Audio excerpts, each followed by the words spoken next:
ಆಚಿ chilli powder ಸಖತ್ ಖಾರ ಬಣ್ಣ ಮತ್ತು ರುಚಿ ಆಚಿ ಚಿಲ್ಲಿ ಪೌಡರ್.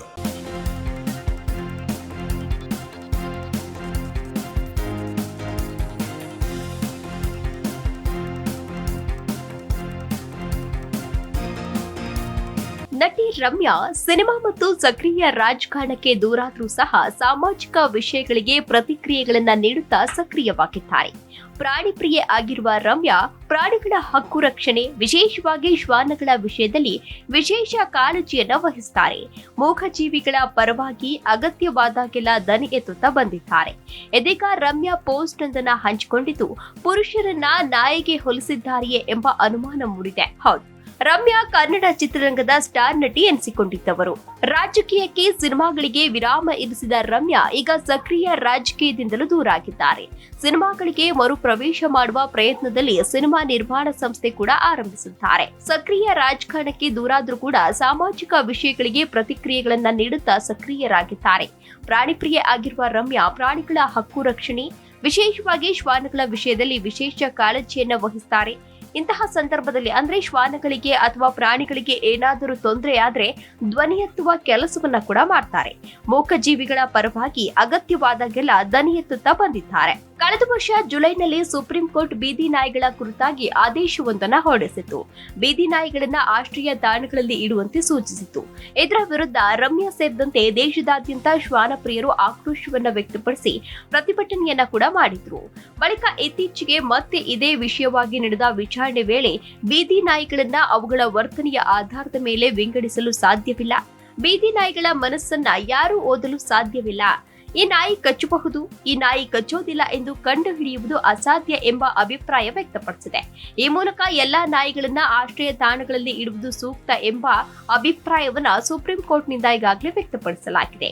ಸುಪ್ರೀಂ ಕೋರ್ಟ್ನ ಈ ಅಭಿಪ್ರಾಯಕ್ಕೆ ಅಸಮಾಧಾನವನ್ನ ವ್ಯಕ್ತಪಡಿಸಿರುವ ನಟಿ ರಮ್ಯಾ ಅವರು ಸುಪ್ರೀಂ ಹೇಳಿಕೆಗೆ ವಿರುದ್ಧವಾಗಿ ಪುರುಷರ ಮನಸ್ಸನ್ನ ಓದೋದು ಕಷ್ಟ, ಅವರು ಯಾವಾಗ ರೇಪ್ ಮಾಡ್ತಾರೋ ಯಾವಾಗ ಕೊಲೆ ಮಾಡ್ತಾರೋ ಗೊತ್ತಾಗೋದಿಲ್ಲ, ಹಾಗಾಗಿ ಎಲ್ಲಾ ಪುರುಷರನ್ನ ಜೈಲಿನಲ್ಲಿ ಇರಿಸಿಬಿಡಿ ಎಂದಿದ್ದಾರೆ.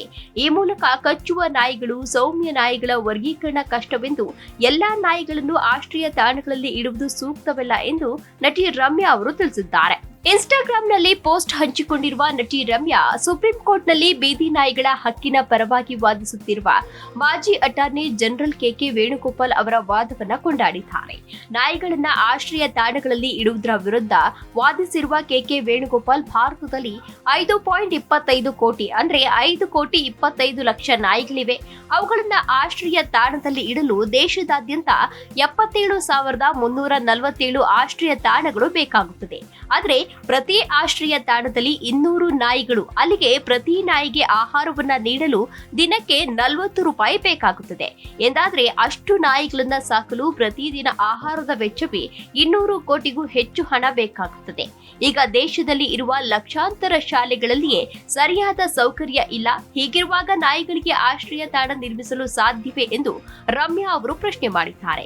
ಸದ್ಯ ರಮ್ಯಾ ಅವರ ಪೋಸ್ಟ್ ಬಗ್ಗೆ ಪರ ವಿರೋಧದ ಚರ್ಚೆಯಾಗ್ತಾ ಇದ್ದು, ಒಂದು ಕಡೆ ರಮ್ಯಾ ಅವರು ಗಂಡಸರನ್ನ ನಾಯಿಗೆ ಹೋಲಿಸಿದ್ದು ಎಷ್ಟು ಮಟ್ಟಿಗೆ ಸರಿ ಅಂತ ಪ್ರಶ್ನೆ ಮಾಡಿದ್ರೆ, ಮತ್ತೊಂದು ಕಡೆ ರಮ್ಯಾ ಅವರು ಸರಿಯಾಗಿಯೇ ಹೇಳಿದ್ದಾರೆ ಎಂಬುದು ಇನ್ನೂ ಕೆಲವರ ಅಭಿಪ್ರಾಯವಾಗಿದೆ. ಈ ಹಿಂದೆಯೂ ದೆಹಲಿಯಲ್ಲಿ ಬೀದಿ ನಾಯಿಗಳ ಪ್ರಕರಣದ ಬಗ್ಗೆ ಮಾತನಾಡಿದ ರಮ್ಯಾ ಅವರು ದೆಹಲಿ ಎನ್ಸಿಆರ್ನ ಬೀದಿಗಳಿಂದ ಬೀದಿ ನಾಯಿಗಳನ್ನ ಪ್ರಾಣಿಗಳ ಶೆಲ್ಟರ್ ಇರುವ ಪ್ರದೇಶಕ್ಕೆ ಸ್ಥಳಾಂತರಿಸುವ ವಿಷಯದ ಕುರಿತು ಸುಪ್ರೀಂ ಕೋರ್ಟ್ ಮಹತ್ವದ ತೀರ್ಪಿನ ಪ್ರತಿಯನ್ನ ಹಂಚಿಕೊಂಡಿದ್ರು. ಇದೀಗ ಬೀದಿ ನಾಯಿಗಳ ನಿಯಂತ್ರಣ, ಅವುಗಳಿಂದಾಗುವ ಅಪಾಯ ಮತ್ತು ಮಾನವ ಸುರಕ್ಷತೆ ಕುರಿತಾಗಿ ನ್ಯಾಯಾಲಯದಲ್ಲಿ ನಡೆಯುತ್ತಿರುವ ವಿಚಾರಣೆಯ ಹಿನ್ನೆಲೆಯಲ್ಲಿ ಸುಪ್ರೀಂ ಕೋರ್ಟ್ ಮಾಡಿದ ಹೇಳಿಕೆಯನ್ನ ಉಲ್ಲೇಖಿಸಿ ರಮ್ಯಾ ತಮ್ಮ ಅಸಮ್ಮತಿಯನ್ನ ವ್ಯಕ್ತಪಡಿಸಿದ್ದಾರೆ. ನಾಯಿಯ ವರ್ತನೆಯನ್ನ ಮುಂಚಿತವಾಗಿ ಅರ್ಥ ಮಾಡಿಕೊಳ್ಳಲು ಸಾಧ್ಯವಿಲ್ಲ ಎಂಬ ಕಾರಣಕ್ಕೆ ಕಠಿಣ ಕ್ರಮಗಳು ನ್ಯಾಯಸಮ್ಮತವೇ ಎಂಬ ಪ್ರಶ್ನೆಯನ್ನ ಅವರು ತಮ್ಮ ಹೇಳಿಕೆಯ ಮೂಲಕ ಎತ್ತಿದ್ದಾರೆ. ನಟಿ ರಮ್ಯಾ ಅವರ ಈ ಪ್ರತಿಕ್ರಿಯೆಗೆ ಸಾಮಾಜಿಕ ಜಾಲತಾಣಗಳಲ್ಲಿ ಮಿಶ್ರ ಪ್ರತಿಕ್ರಿಯೆಗಳು ಕೂಡ ಈಗಾಗಲೇ ವ್ಯಕ್ತವಾಗ್ತಾ ಇದೆ. ಜೊತೆಗೆ ರಮ್ಯಾ ಅವರು ಹಲವಾರು ಸಾಮಾಜಿಕ ಕಾರ್ಯಗಳಿಗೆ ಕೈಜೋಡಿಸುವುದರ ಜೊತೆಗೆ ಅನ್ಯಾಯದ ವಿರುದ್ಧ ಹಲವು ಬಾರಿ ದನಿ ಎತ್ತಿದ್ದಾರೆ. ಈ ಹಿಂದೆ ಮಹಿಳೆಯರಿಗೆ ಅಶ್ಲೀಲ ಕಾಮೆಂಟ್ ಮಾಡುವವರ ವಿರುದ್ಧವೂ ಕೂಡ ದನಿ ಎತ್ತಿದ್ದ ರಮ್ಯಾ ಅವರು ಪ್ರಕರಣವನ್ನ ಕೂಡ ದಾಖಲಿಸಿದ್ರು. ಅದಾದ ಬಳಿಕ ಸಾಕಷ್ಟು ವಿಚಾರಗಳ ಬಗ್ಗೆ ಈಗಾಗಲೇ ನಟಿ ರಮ್ಯಾ ಅವರು ದನಿ ಎತ್ತಿದ್ದಾರೆ. ಇನ್ನು ಅಭಿಮಾನಿಗಳ ಕೋರಿಕೆ ಏನಂತ ಅಂದ್ರೆ ಆದಷ್ಟು ಬೇಗ ನಟಿ ರಮ್ಯಾ ಅವರು ಸ್ಯಾಂಡಲ್ವುಡ್ಗೆ ಮತ್ತೆ ಎಂಟ್ರಿಯನ್ನ ಕೊಡಬೇಕು, ಸಿನಿಮಾಗಳನ್ನ ಮಾಡಬೇಕು ಅನ್ನೋದು ಅಭಿಮಾನಿಗಳ ಬೇಡಿಕೆ ಕೂಡ ಆಗಿದೆ.